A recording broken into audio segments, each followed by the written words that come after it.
Good morning, Mr. Van Drunen here. Welcome to Hawk Talk this week. We've got a special segment for you based on some information shared by our counseling department. I think it's pretty good stuff considering the fact that we got the news we'll be distance learning for a few more weeks.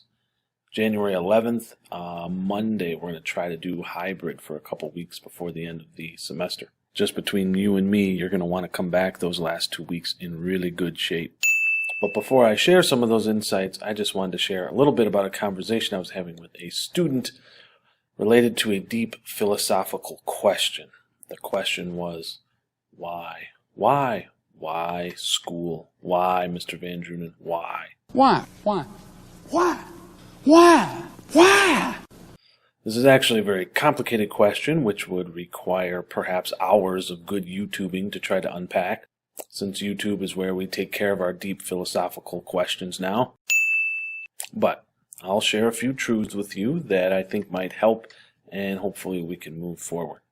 First of all, school is not perfect. You can probably identify in the last day, week, month, all the years of your schooling, times when you have been treated unjustly by our education system. We're not going to go into all the details there because we aren't complainers. What you have to understand is that the idea of school is about as perfect an idea as you can get. In other words, the more knowledge you have, the better you can integrate that knowledge through all the different facets of your life, the better off of a person you are. So we can argue whether school helps you learn things that are worth knowing or helps you integrate those things instead of fractioning your brain into 7 pieces to fit a 7-period school day, like you're Voldemort fragmenting his soul, and we all know how that worked out for him. But still, the idea of school is true. A reader is infinitely better off than a non-reader, and he can still go hunting as well. One who understands numbers can win at the money side of life. Of course, we can debate how important money is in the whole grand scheme of life, but we'll all have to agree there are some things that money can do, and it can be useful to have more of it than less of it. What I'm trying to say is that school is an enormous blessing, and sometimes it's the things we get pretty much for free that we take for granted. And contrary to popular belief, it's actually you who's responsible for educating you. There isn't a parent, there isn't a teacher, there isn't a governor, there isn't a president who can teach you anything that you're not willing to learn. Don't get me wrong, the teachers here at Grand Rapids High School spend a lot of time using state standards, education experts, their peers, their own good sensibilities to put together the lessons they think are best.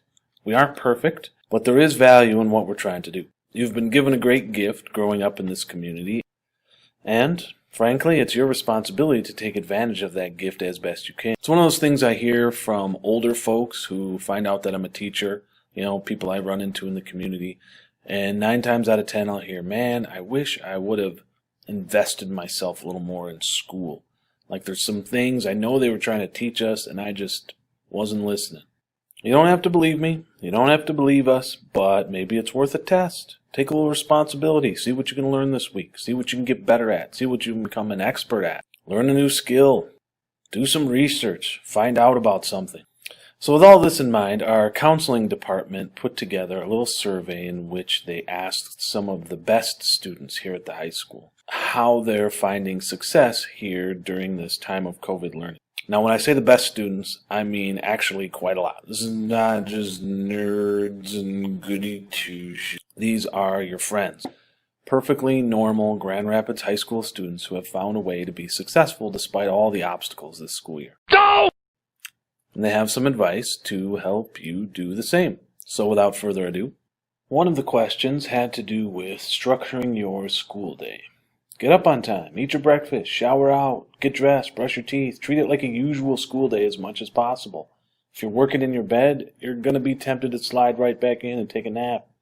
You need to find a space that's yours, take a break, take a walk around the block, get some fresh air when you can. Try to follow the school day as best you can.